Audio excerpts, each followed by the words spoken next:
Hello दोस्तों, मैं शिबली। दोस्तों, इस वक्त मुल्क के हालात कैसे हैं आप जान रहे हैं। पूरे मुल्क में प्रोटेस्ट हो रहे हैं, मुजाहरे हो रहे हैं। संघी सरकार के स्पोक पर्सन के ज़रिए रसूल करीम की शान में गुस्ताखी का मामला गुस्ताखों को सज़ा न मिलने की वजह से तूल पकड़ता जा रहा है। इसकी पूरी जिम्मेदारी सरकार की है। जब मुसलमान अपने जान से प्यारे रसूल की मोहब्बत में सड़कों पर पीसफुल प्रोटेस्ट के लिए आए तो इन्हें सुनियोजित साजिश के तहत उकसाया गया और बात पत्थरबाजी तक जा पहुंची। छिटपुट पत्थरबाजी को इतना बढ़ा चढ़ाकर शासन प्रशासन ने पेश किया कि लगा कि कोई टेररिज्म का एक्ट हो रहा हो। कानपुर में पत्थरबाजी के जुर्म के नाम पर मुस्लिम महलों में पुलिस की दबिश और नाबालिगों और नौजवानों की गिरफ्तारी की गई और उन्हीं गलियों में नौजवानों को मुसलमान होने की गालियों के साथ आतंकवादी का तमगा देकर खूब पीटा गया, जिसके वीडियो सोशल मीडिया पर गर्दिश कर रहे हैं। हालांकि पत्थरबाजी दो तरफा थी, लेकिन कार्रवाई साफ तौर पर लगभग एक तरफा है। 10 जून को जुमे के दिन पूरे हिंदुस्तान में मुसलमानों ने जुमे की नमाज के बाद पीसफुल प्रोटेस्ट किए, जिसे सरकार और प्रशासन में बैठी संघी मानसिकता ने पीसफुल नहीं रहने दिया। पुलिस ने पीसफुल प्रोटेस्टर्स को एक मॉब में कन्वर्ट कर दिया। फिर क्या था, मॉब की एक छोटी सी गलती को दमन का कारण बना दिया गया। पुलिस ने मुसलमान प्रोटेस्टर्स को शत्रु समझकर कार्रवाई की, हालांकि ये उनका संवैधानिक और लोकतांत्रिक अधिकार था जिसका वो इस्तेमाल कर रहे थे। रांची की पुलिस ने तो सारी हदें ही पार कर दी। रांची की फुटेज देखकर लगता है कि जनरल डायर की आत्मा तांडव कर रही हो।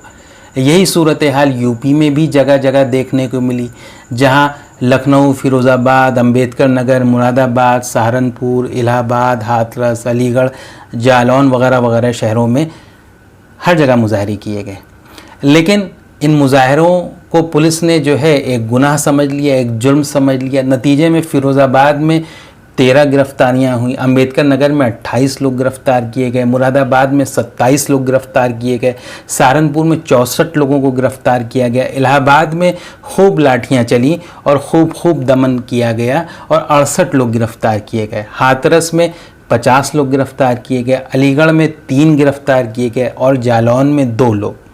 यूपी पुलिस की अपनी शब्दावली में जुमे की रात 8 बजे तक कुल 255 दंगाई गिरफ्तार किए गए। ये जानकारी ADG law and order Prashant Kumar ji ने दी। अब कुछ बातें जो कुछ हुआ पिछले दिनों उस पर। जिस तरह से पूरे मुल्क में मुसलमानों ने अपने प्यारे रसूल से मोहब्बत का इजहार किया है, ये अपने आप में एक मिसाल है। ये हमारी ज़िंदगी की निशानी है, मुसलमानों की ज़िंदगी की निशानी है। खुदा का शुक्र है कि मुस्लिम आवाम अपनी क़यादत की तरह कल्ब मोदी, कल्ब योगी, कल्ब भागवत नहीं हुई है।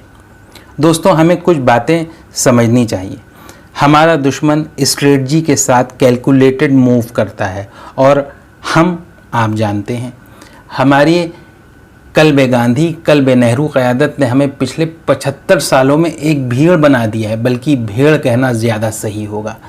आप जानते ही हैं कि भीड़ एक सॉफ्ट टारगेट होती है। भीड़ वक्ती डिस्टरबेंस तो पैदा कर सकती है, लेकिन चेंज नहीं ला सकती।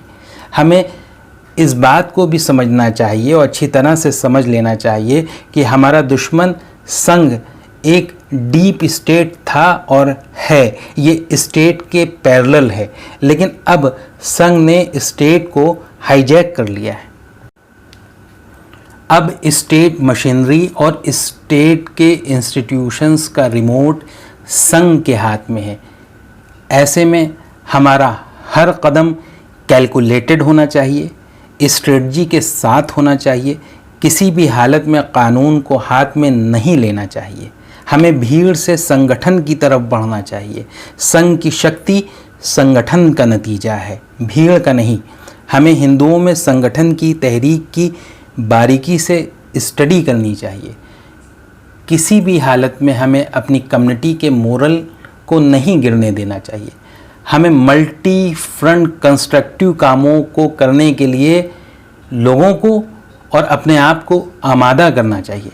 हमें अपने शहीदों को, हमें अपने ज़ख्मियों को, हमें अपने जेल में बंद नौजवानों को हालात के रहमो करम पर नहीं छोड़ना चाहिए।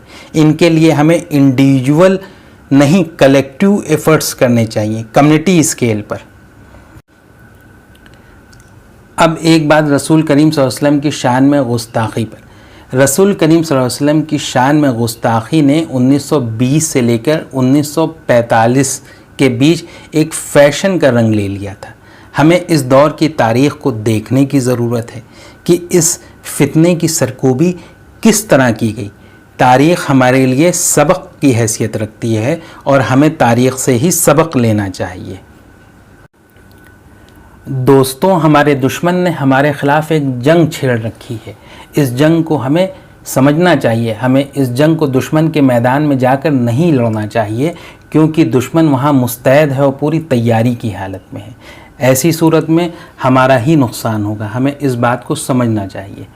दोस्तों, फिर मिलेंगे एक और टॉपिक के साथ। तब तक के लिए इजाज़त दीजिए। बहुत बहुत शुक्रिया।